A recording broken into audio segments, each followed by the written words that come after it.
Today I'm reviewing and making a project with a set of watercolors like no others. MAB or MAB watercolors, project and swatching. Here we go.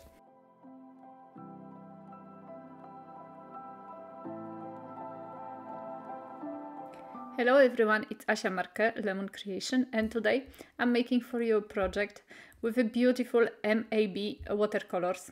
I'm calling them MAB watercolors because the girl who is actually mixing and making them, she's Polish, she lives in England and she has an Etsy shop, and right now actually she set up her own shop apart from Etsy as far as I know, and she's creating this beautiful holographic, chameleon, metallic, sparkling and neon watercolors, and they are so amazing. I worked already with them, but I was lucky enough to get a little bit more, and today I decided to do two things: swatching, which you're gonna see at the end of the video. Well, not at the end, somewhere past the middle of the video, but there are chapters underneath the video, so you can skip it at some point if you want. But the first part of the video, it's gonna be actually making a project.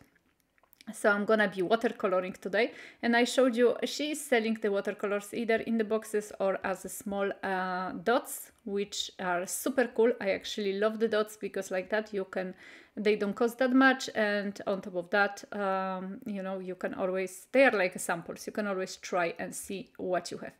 So very quickly I showed you the swatches I've done. Please stay tuned. There's really, I kind of guide you very quickly through the swatching process. I'm not gonna be narrating, I'm gonna just put the music so you can see actually how the some of the colors, because I haven't done everything on the camera, but you're gonna see somehow how some of the colors are reacting on the paper, how they are just sparkling all over. They are so cool. So what I know about the watercolors like that, metallic or sparkling, it's that you actually have to leave a little bit of water on top of them, like you would always do with watercolors, but you have to leave it a little bit longer so the water it's actually reacting with the watercolors itself. And for this project, because the watercolors are all sparkling, I decided to use the sparkling watercolor paper, the one from which I'm using so much lately. This is Paul Rubens watercolor paper, cotton one, and you're gonna get links to all the products, including Milena's shop, MAB watercolors, in the description box below, so you can check that out. You're gonna have also an affiliate link, so you can purchase through the affiliate links. I'm earning a small commission, but for me it's more important actually that I know later, because Milena is always giving me a feedback, that I know later that you actually were interested, after me making this movie, you were interested in the watercolors and you actually purchased them. So that's super cool. As you've seen, I taped my paper to the surface of my desk, and I draw some circles with the edge of the glass and this circle kind of thingy, which I don't know how is it called. And then I removed the parts of the pencil I didn't want to have on the paper. And now I'm starting. I decided to mostly work with nature series because I kind of really absolutely love the colors. So here you have few still images, because you know it depends how you actually turn the paper. The colors will change. They are so cool that they will actually change. So that I love the most about this type of colors. And also I chose the nature series because I find that they are the most striking on the white paper. A lot of these colors go super well on white paper, but they will go even better on the black paper. And I wanted today to work on the white paper for two reasons. First of all, I don't like do watercoloring paintings on a black paper, and even though I have watercolor black paper, but it's a cheap one, so I think it would not work nicely. And then also I am very bad at taking photos with the projects on black paper. So I wanted to do the justice to these paints, and I decided to actually use the white paper. As you can see, I am now just adding some water to the circles and then adding a little bit of the paint. I'm starting with either a firefly or butterfly with the colors which are, in my eyes, the least colorful. No, there is another word for that. I'm looking for it and I cannot find the least brighter, like I think, because later I'm gonna be doing the shadowing in the circles, and I even started right now a little. So that's for the shadowing. I'm gonna use the colors which are a little bit darker. Yes, brighter. I think I was looking for a word, brighter. So as you can see now, I'm adding different colors from this palette. Now it's the violet one, which I am using, and yes, I am not adding it to the full circle. I'm adding it on one side only to kind of make the shadowing. I also have to tell you, honestly, I wish I knew how to paint really nicely circles like that, bubbles of sorts, and I don't. So I watched one or two tutorials on YouTube. There is plenty of them, to try to get idea how the shadow is falling and how the light is falling on the bubbles, and I find it quite challenging. I don't know, I am very unlogical, and sometimes simple things like shadows and lights are giving me a lot of problems, and this is my very weak point if it comes to drawing. So I wish to know a little bit more. I wish to first of all have more time to manage that. So for this project, I'm doing my best based on some photos I found on the internet, based on some tutorials. It really depends who is drawing what kind of bubbles. Everything is so like different depending on the person who is doing it. So yes, I was a little bit confused. I didn't know really if I should add more, if I should add less. I knew in my mind that I want to leave a tiny bit of white space in the bubbles for a little bit of shadow. Then I wanted to make the borders on one side of the bubbles a little bit darker. And so with that, for that purpose, I just play with the darker colors on the nature series palette, and yes, I try to just basically add a little bit of shadows this way, because in this palette, you know, or what I could do with this palette is only adding the shadows, adding a little bit of darker colors. And then I will use a marker actually at the end of the video. You're gonna see I'm gonna use a marker to add a little bit of light. And as you can see, I'm also removing from some spots a little bit of paint and dabbing my, cleaning my brush in the tissue. So like that, yes, I have this kind of a play of shadow and light. I left the first layer of bubble to dry, but not totally full. Some of them were a little bit wettish still, because I wanted to have tiny bit of color transfer, because I wanted to see how do they react, these watercolors, these particular watercolors, when they are running one into the other. And also, let's be honest, because I am impatient. And so I wanted, impatient and busy, so I wanted to make the project as quickly as possible. Of course, paying all the attention to the small details, but you know, if you can just start, if you see that some of the bubbles are already dry or almost dry, you know, you can always just try and work on the second layer. And so that's what I did. Thankfully, the ones which weren't already dry, they do not run that much. So you can see a little bit of transfer here on the one I'm making right now, but they are they were dry enough and they didn't make any type of mess. And later on, I'm gonna, with the pencil, I'm gonna also, with the fineliner actually, I'm gonna just make the edges of each bubble perfectly clear, so like that, you know. This was just kind of an experiment. I just wanted to, you know, to see how do they behave if they are like almost dry, and how do they behave when they are completely dry. And I'm not disappointed. Very, very, very nice watercoloring effect I'm getting here.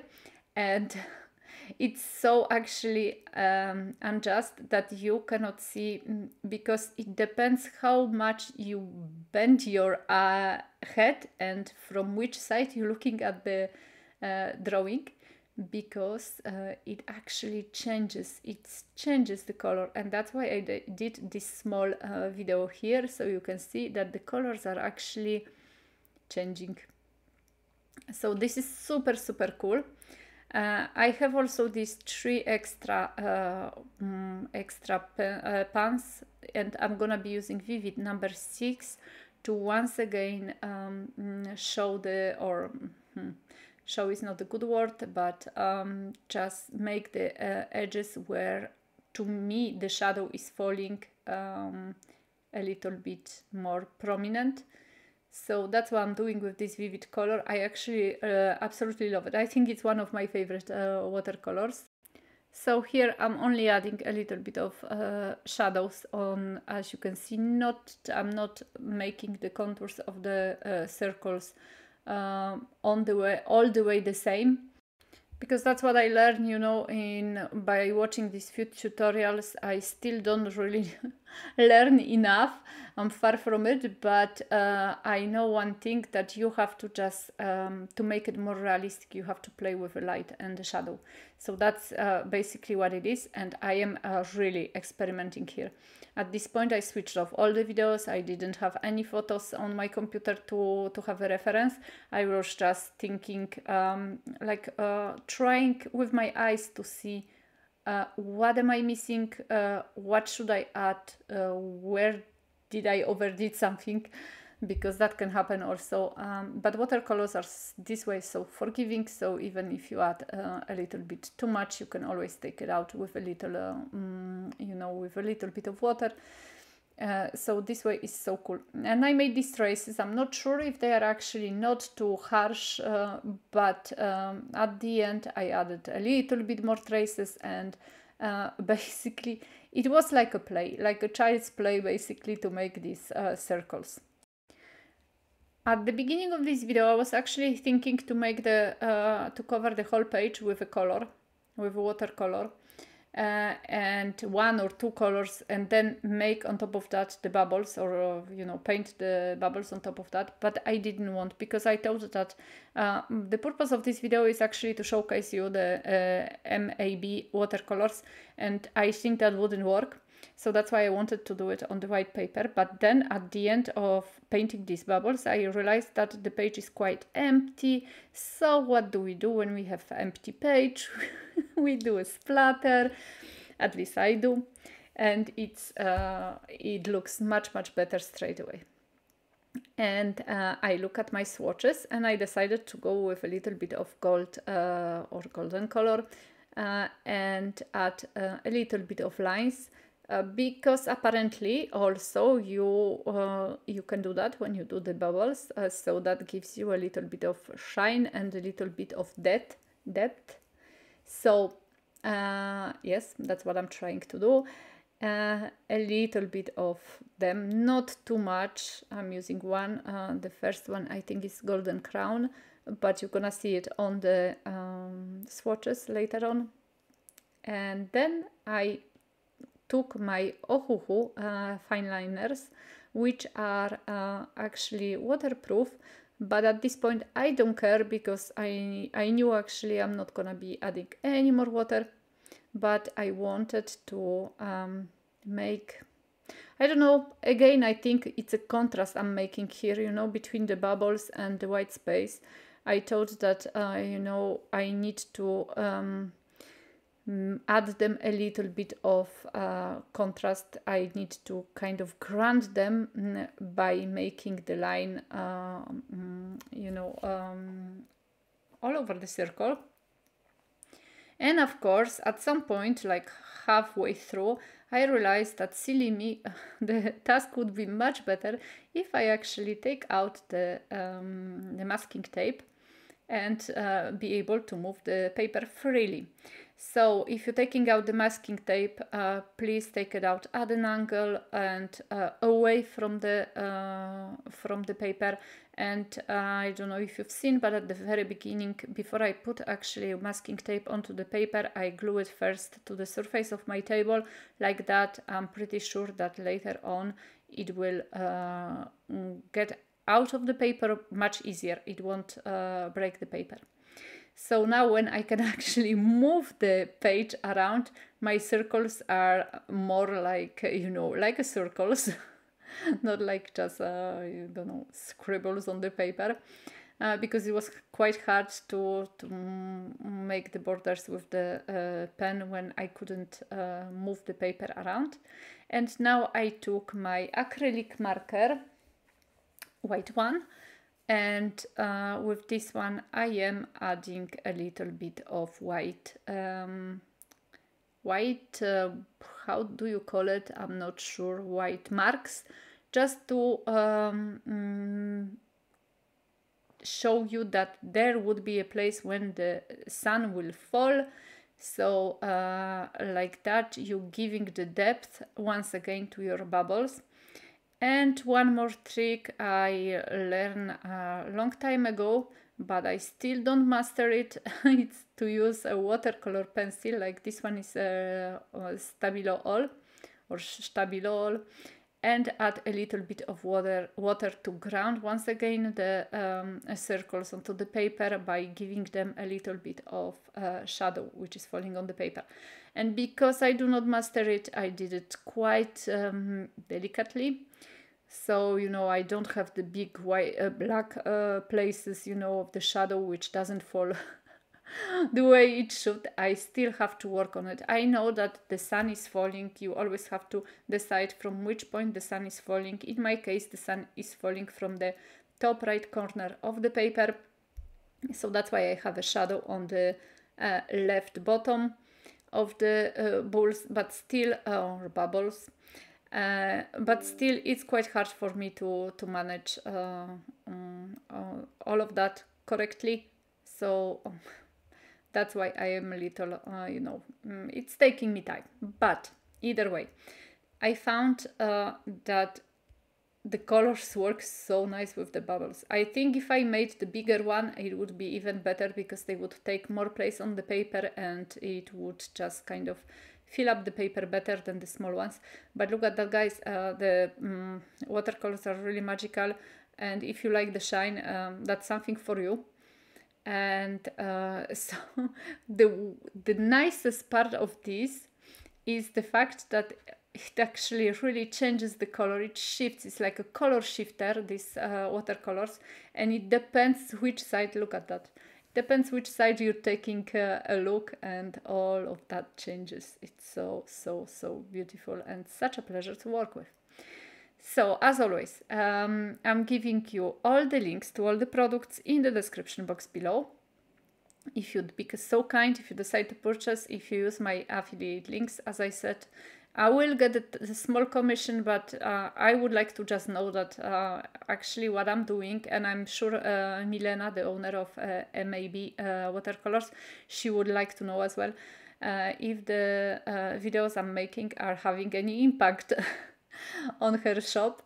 And it's also a way of supporting a fellow artist and art producer or art supplier, art product supplier. So here we have a little bit of swatching. I did it quite quickly because this video is already huge, but very long. But I wanted to show you all the paints she has, and some of them are really magical. So I made 2 big pages of swatches. At the end of this video, you will get all the close-ups of the watercolor painting I've done and of the swatches. And I wanted to say a big thank you for watching, for being here with me. As always, I would be so happy if you subscribe to my channel. It means so much to me. Thank you for all the comments. I would like to know what do you think about maybe watercolors. And for those of you who are going for holidays, I wish you a beautiful, beautiful holidays full of sun, but not too much, just perfect amount. And I hope I'm gonna see you in my next video. I'm going for a small holidays to my parents-in-law, but I'll be here checking out my comments as always. The dispatching in my shop is postponed for more or less 2 weeks, but you can still place an order. And if you haven't seen my shop, I'd be so happy if you have a look. And of course, I'm gonna give you a link to the MAB shop in the description box below. I'm sending you big, big hugs. Thank you for being here. Big hugs as always. Bye bye.